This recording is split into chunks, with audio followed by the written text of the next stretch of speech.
Now, how about them damn Celtics? And we are back with another episode of How About Them Celtics. Sam and I are here recording Tuesday, March 18th after the Celtics win over the Brooklyn Nets. Second straight win over the Brooklyn Nets. Had a little break in between home and home. Celtics pick up a 104-96 win. Started ugly, finished fine. Baylor Scheierman, star of the show, season high, career high, 20 points for Mr. Scheierman. 7 of 8 from the field, 6 of 7 from three, including a buzzer beater to end the third quarter. He was hyped up. He got the TD Garden crowd hyped up. It's a very fun game to watch Baylor Scheierman play the way he did. Dude can play. Good game. Good win for the Celtics against the Nets team that played really hard. Yeah, Brooklyn has been a real pain in the ass these last two games for sure. It's like you did not expect these sort of tight, competitive games, specifically on Saturday. Today was a little bit more understandable because Tatum and Brown both didn't play. But with Tatum and Brown not playing, you did need somebody to step up. The Celtics scored 44 points the first half. It was brutal to watch. You were getting tweets from Terp saying how bad everybody not named Porzingis was shooting the ball. Then you go into halftime down 5, like could have been way worse. Come out, compete for the third quarter, then Scheierman comes in. You just don't have to worry about scoring anymore. All of a sudden, this guy is just coming off the bench, scorched earth, can't miss.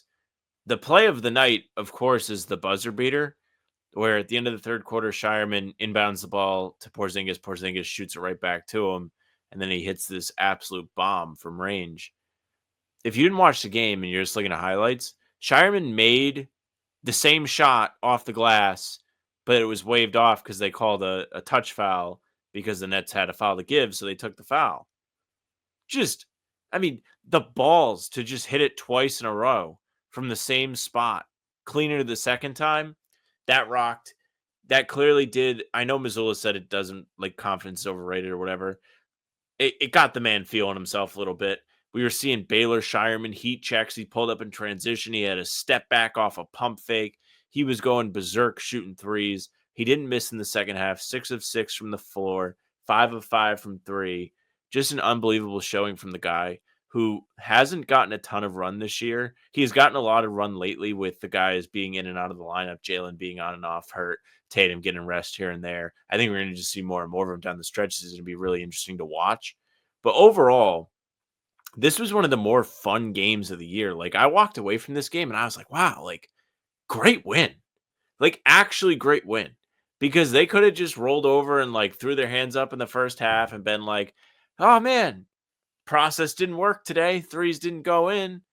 Scheierman comes in, plays great, gets the boys going. You had a great second half from Derrick White, too, who I'm sure we're going to talk about. Got a good game overall from Kristaps. Just like a lot of things to be happy about today. And shout out to Scheierman, man. It must feel great for him. Yes. Great win. Really, really good win for the Celtics. Nets have been bad this season, right? Record-wise. This is not like a bad basketball team in the sense of the way they play basketball. Like, Jordi Fernandez coaches these guys to be Very motherfuckers. These guys are sprinting around on defense. They're making life hell for the ball handler. The same defense they played on Jayson Tatum in Brooklyn the other night where they double teamed him, they were throwing doubles at Drew Holiday handling the ball, at Derrick White handling the ball. Like, they're just annoying. And Celtics generated a lot of open good threes early in this game. They just didn't make them, right? And then you have the Nets coming down, hitting some threes of their own, getting into the paint, running in transition. Like, this Nets team, if they get the right players on them, could be really good because of Jordi Fernandez, because of the way they play, because of the type of basketball he wants them to play. And so you have a game like this with the Celtics down their two best players, their best gravity guys, like creating space on the floor, and you can see the difficulties. Like, we'll talk about Derrick White more in depth and everything like that. See you, Daniel. He wasn't very good. Like, he wasn't very good at handling that pressure. We were talking about it all game when we were sitting down there watching. Like, entry passes were just not there from Derrick White. Couldn't throw them. It was a rough game. Drew Holiday did a great job of setting teammates up. He actually, really helped organize them. It felt like at times. Kristaps Porzingis gave him a nice scoring punch, gave him some good buckets when they needed it. And you have Baylor Scheierman come in and completely change the game. But Joe talked about it after the game too. Like, as much as Baylor Scheierman changed the game, Torrey Craig in those small ball lineups changed the game. Like, they said, okay, you guys are going to run around and sprint and be pains in the ass. We're going to take out our double big lineup and do the same thing and be better at it. And they did. And so, like, people are gonna look at this game like, oh, they barely scraped out a win against the Nets. Look at this, like dog shit Nets team. You're supposed to win. That was not what this was. No one should look at this game like this was genuinely the best win the Celtics have had in a little while. Like they played really good, determined basketball, fighting through the stretch of the game where they couldn't hit their shots against the Nets team that was busting their ass to win this game. Like Joe's talked about it in the past few years, the like ideology of the biggest time you are at a disadvantage is when you're up by 1,000,000, because then you are at the point of, oh, I just need to stay alive, and the other team is playing in desperation mode. That is what the Nets are this season. The Nets are in desperation mode. Like these players in the court, like as much as they might want to tank for Cooper Flag, Tyrese Martin doesn't want to tank. Day'Ron Sharp doesn't want to tank, right? Could Like be their job. these guys on the floor want to earn their places in the league. You have a starting lineup of Cam Johnson, sure, but Zaire Williams, Keon Johnson, Tyrese Martin, Maxwell Lewis, Noah Clowney, Trendon Watford. All of these guys are fighting to make a name for themselves in the NBA. They're going to bust their ass to try to beat. Like they get a statement win against the Celtics. Trendon Watford puts up what do you have? 11 points, 4 assists against the Celtics. Day'Ron Sharp has 9 and 7 against the Celtics. Keon Johnson has 13 and 3. Like these are big games. Derrick Williams 15. If they get a win against the Celtics and have that could help them earn the next contracts. They're going to try. And the Celtics stuck out what was looking like a really ugly game, and they found a way to pull this one out. Like this was a really, really, really good win for the Celtics team without Tatum and Brown. Baylor Scheierman had a huge part in it, but like everyone really like kept their heads in this one to get a win. So I was very impressed with the way they won this game. Yeah, I just think the team not having everything go their way is important, especially without Tatum and Brown on the floor. Sure, you can look at Scheierman as like a life vest or like a lifesaver thing, whatever you want to call the. Is it a lifesaver? Is that what they call the little things they throw out? Is that what that is? Life preserver? Life preserver. Life preserver. Yeah, life preserver. So like you could look at his like 20-point just Lifesaver's outburst as that. Well, I think it might be both. It might be both. It might be both. Yeah, I don't think lifesaver is the correct word for the actual like flotation device though. It's preserver. But anyways, his 20-point outburst was like a life preserver for like the rest of the lineup that is regularly playing minutes and regularly getting opportunities to shoot the ball and score and everything. And they had to find their way out of this mess without Jayson Tatum. And to be honest with you, I think it's a little underrated. Not to say that the game and the momentum wasn't really like decided by the time it happened, but it's kind of nice that they took Scheierman out and said, all right, Derek, you get back in there. I know Joe had like the comment, like, that's our starting point guard. Baylor's a rookie. That's why I made the sub at that time. But they didn't get to ride that hot hand at the end of the game. Like, they had to figure it out. And it wasn't pretty at times. Like, they were getting pressed by the Nets and like they almost threw the ball away. And Brooklyn was really trying to tie the game in the final minute. It was competitive. They ended up getting this sick Horford Porzingis alley-oop combo. They had to figure it out themselves at the end of the day. And as silly as it sounds, having an experience where you don't have the Jays to lean on could really benefit them in a playoff series. You had her around the league right now with like the Knicks having to play without Jalen Brunson, and you're seeing other players on that team have to fill and step up in different ways. I'm not saying I want to sit here with a bunch of games with the Celtics where they don't have Tatum and Brown playing, but there is value to those guys. Well, I mean, fun as hell.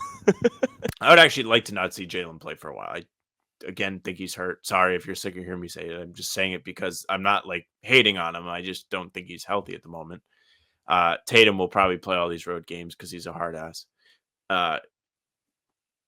Getting the best out of your role players, supporting cast members is important in these stretches. It's really good for their confidence heading into a playoff series, playoff run where you might need everybody. Do we really think Baylor Scheierman's going to play? No, he could. There could be an opportunity where something happens that he has to be in a game, or Joe thinks there's a good situation to have him in there. Like, if you look at Scheierman outside, take away all of the 3-pointers today. If you put him out there and he scores like 0 points, or we'll say 2 points because he cut to the basket and made a layup in traffic. We'll say 2 points today from Scheierman. One thing I feel like you can always feel like you're going to get from Scheierman is just right decisions in a timely manner. And that's so important as a rookie in this league, where you have guys that are vets that may see the right play but don't want to make it. I mean, how much do we rip on Nemi for like pivoting 3 times before he kicks out the ball? This isn't to like shit on him. It's just like an easy off the top of my head example. Like, you don't see everybody do this. It's the little things that I think excite like the coaching staff and things like that. So him getting confidence in his shot is going to make him that much more useful if he is in a break glass in case of emergency situation. Sorry if this was long-winded, but felt like I was actually saying something. No, I agree. Baylor Scheierman looks so good, man. And I know, like, I made the whole like half That's joke your of like, guy. oh, I'm transferring my stock from X to Baylor.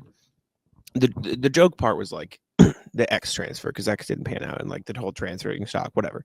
I've been Big in on moment for Baylor, him dude. today on the Jumbotron, though. Baylor, yeah, but Baylor's been like, you could just see the way he plays basketball will translate to good things. And I think I said this a few times or a few episodes ago where like it's a cliche, but he just like plays the right way or whatever. And like it was a little like haha cringe, but like shit, man, you see it. It's literally what you just said too. Like he makes the right decisions. He does the right things on the basketball court. He plays defense. He's in the right spots. He's hustling. Dude was diving on the floor for a loose ball. He was trying to take a charge. He took an elbow to the midsection when he was trying to. He's hustling the floor. My roommate texted me mid game.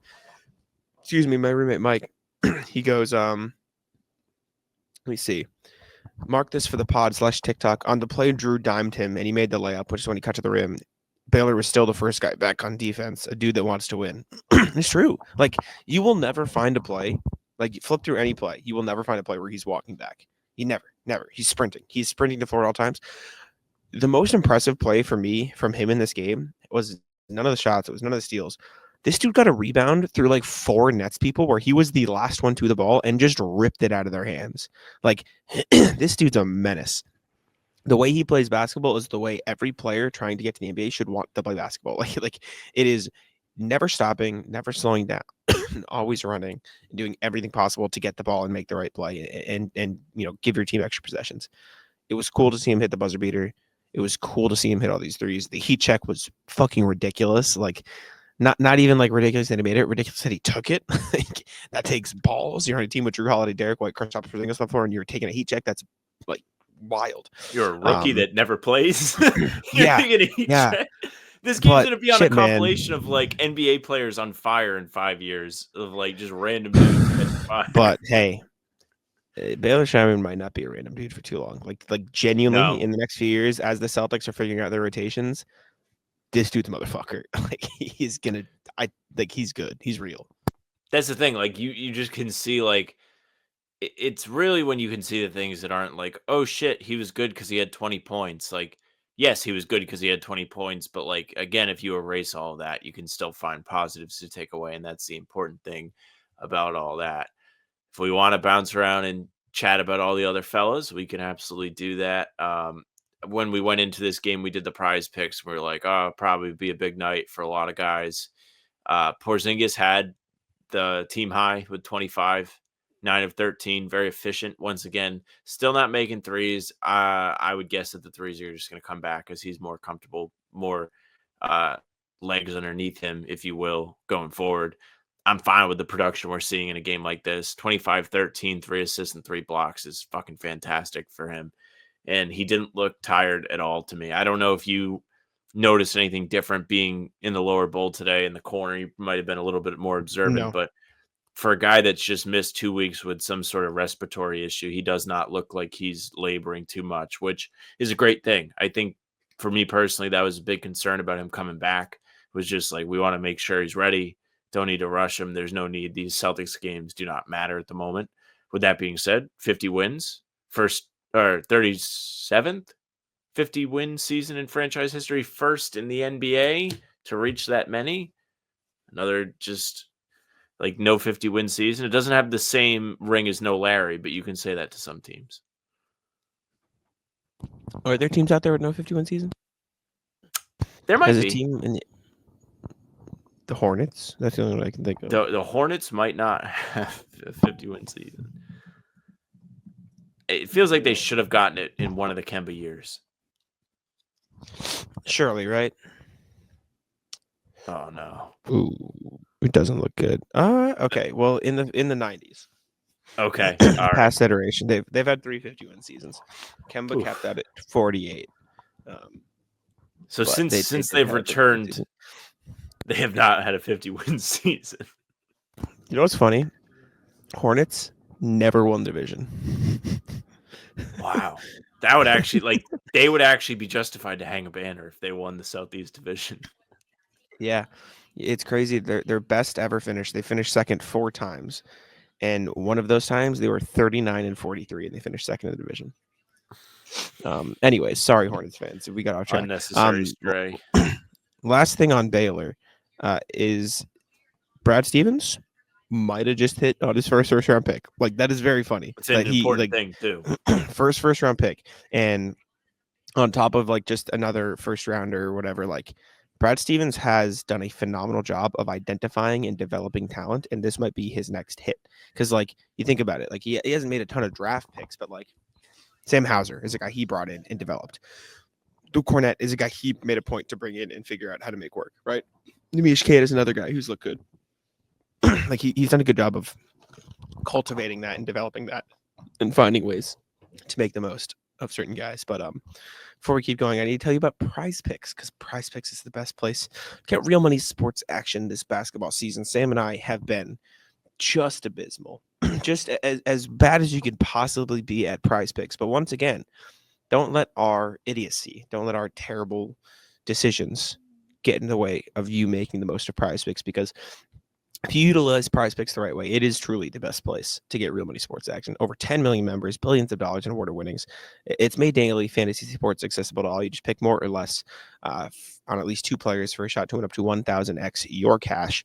I believe Sam and I are 0-10-2 now on our PrizePicks. So if you want to learn what not to do, tune into the way we use PrizePicks, and that'll teach you how to use it the best way possible. It's available in more than 30 states, California, Texas, and Georgia, and right here in Massachusetts if you're listening here.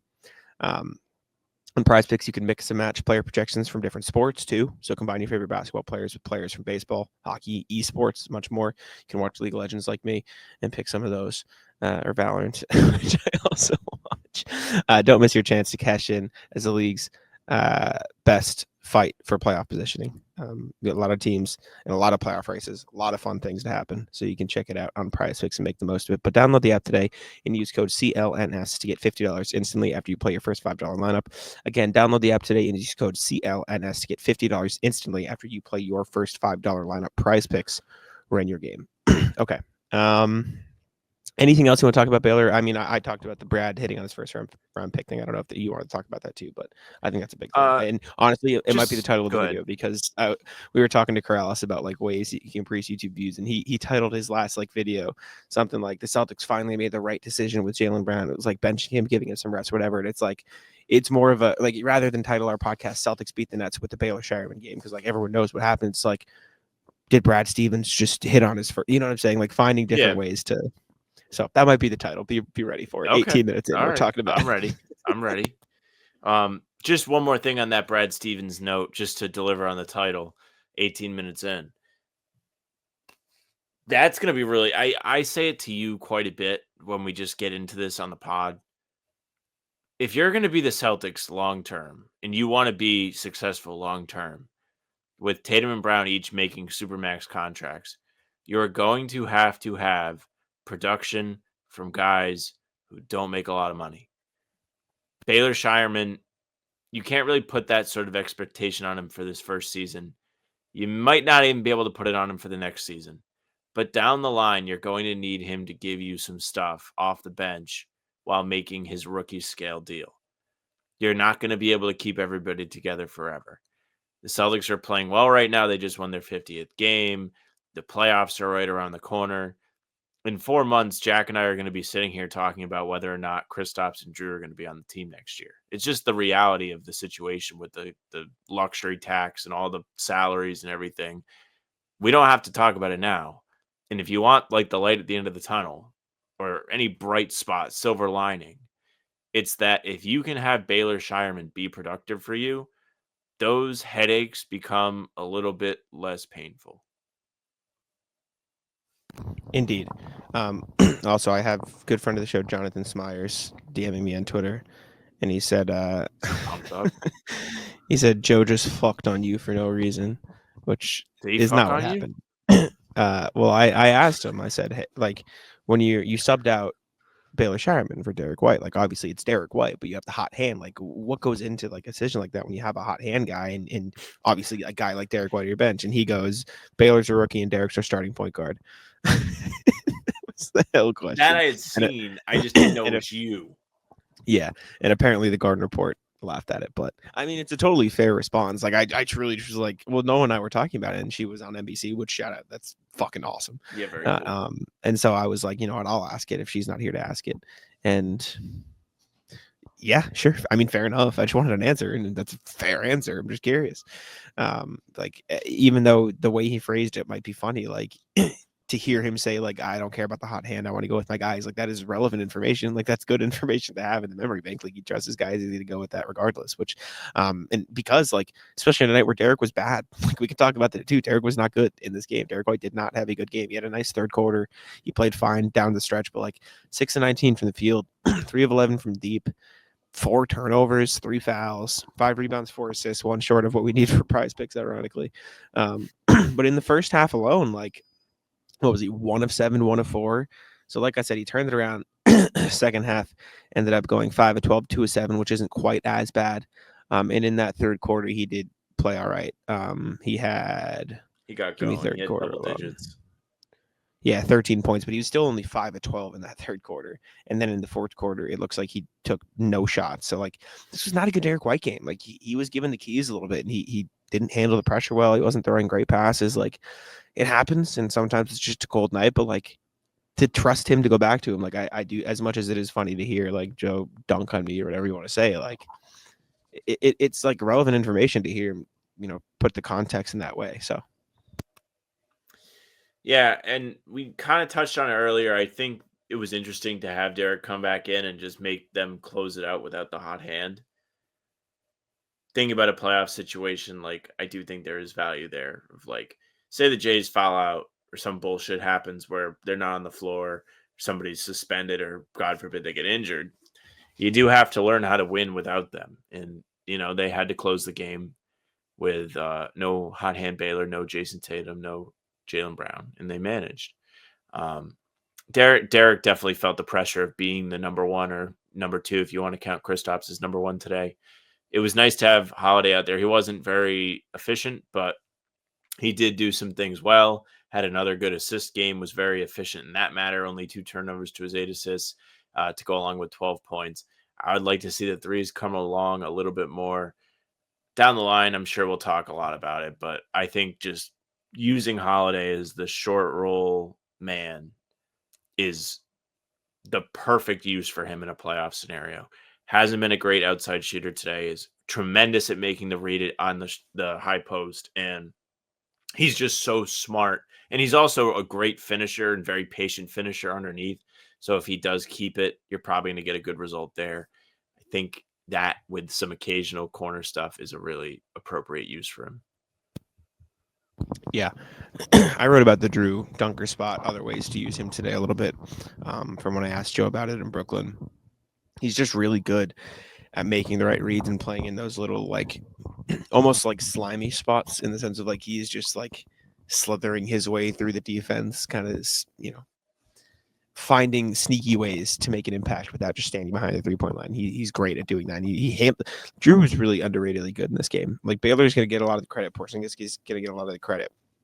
Even, like, you know, Pritchard for some of the shots he hit, or you know, Derrick White for the third quarter. But Drew had 12, 6, 8, 3 steals and a block. Like, he was really, really damn good on a night where they needed somebody to step up and be a playmaker a little bit more than usual. So shout out to him.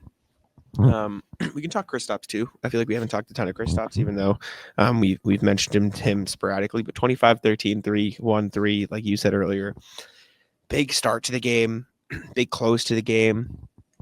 Kind of just did what you needed him to do. Like, when a couple nights ago or a couple games ago, when I talked about how, like, oh, he really changes their offensive shot profile. Well, this is a night where that was okay, because he was literally the only guy to have that shot profile run through, and he made the most of it. Only took 4 threes. You really see how they utilize him with and without the Jays in the lineup. And he shot 8 of 9 from them for 2-point range, including 8 free throw attempts, 6 of 8 from there. Pretty good game. It's a pretty good night for KP. Zaire Williams on Kristaps Porzingis. Told Jared Weiss he was prepping to guard Jayson Tatum tonight. And then when they found out Tatum was out, turns out Zaire was going to have to guard Kristaps. Zaire says, he's like 7'3". I'm like, damn, you tall. There's tall guys, and then there's tall. He's tall. He is tall. His signature move is being tall, and just shooting over guys. He did that on offense today. He used that extra height to block the fuck out of dudes. Had 3 blocks, had his 900th career block.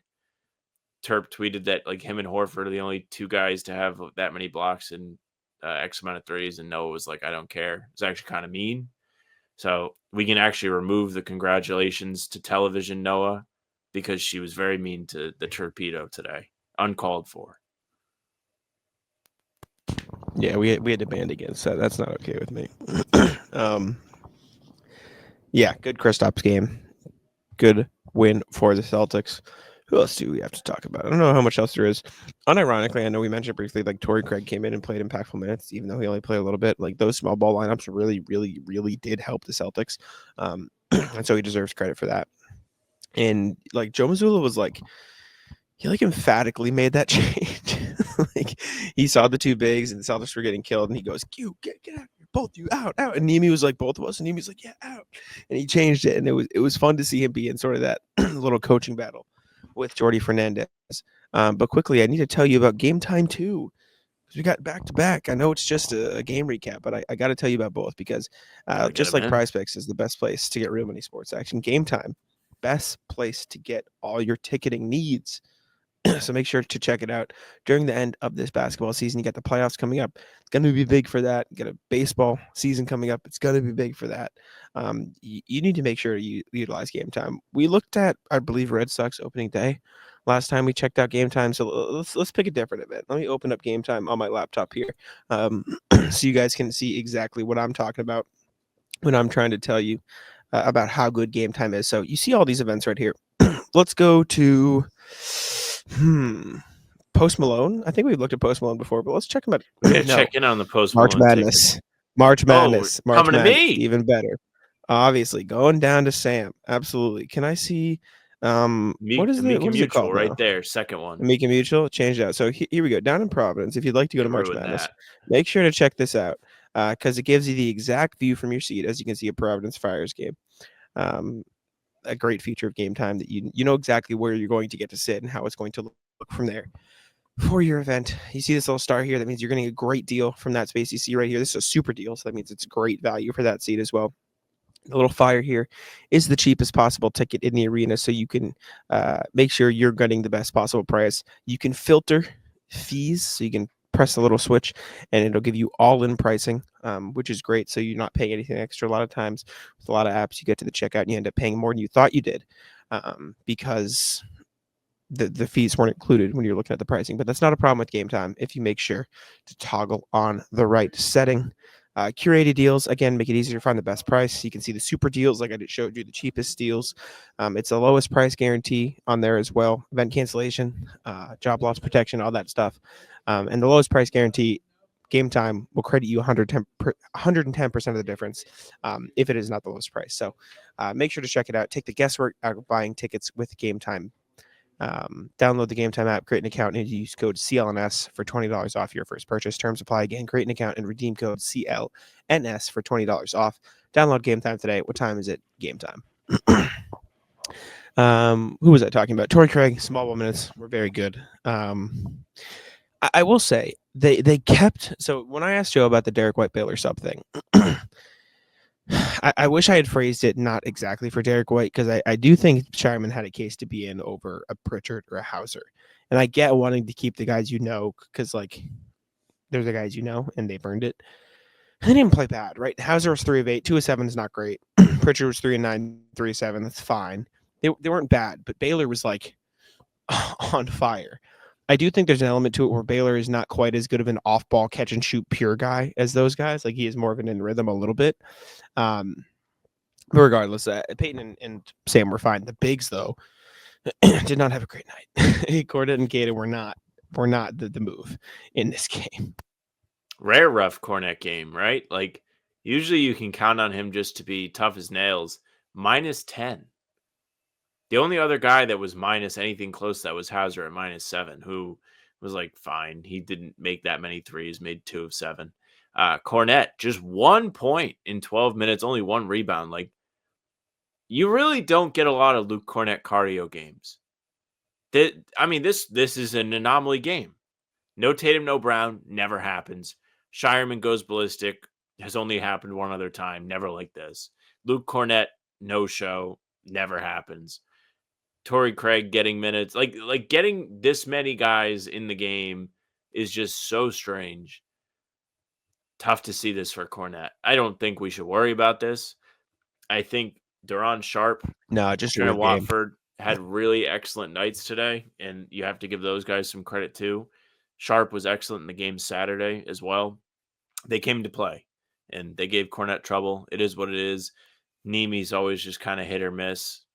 What are you going to do? Yeah, it's fine. It is what it is, just like you said. We didn't talk about Al. Al was fine. I don't know if there's anything to talk about with Al, except he had 6 assists, which was second on the team behind Drew. So good from him in that retrospect, but only 4 points, 5 rebounds. But did a good job as a connector. I will say he was a team high plus 18.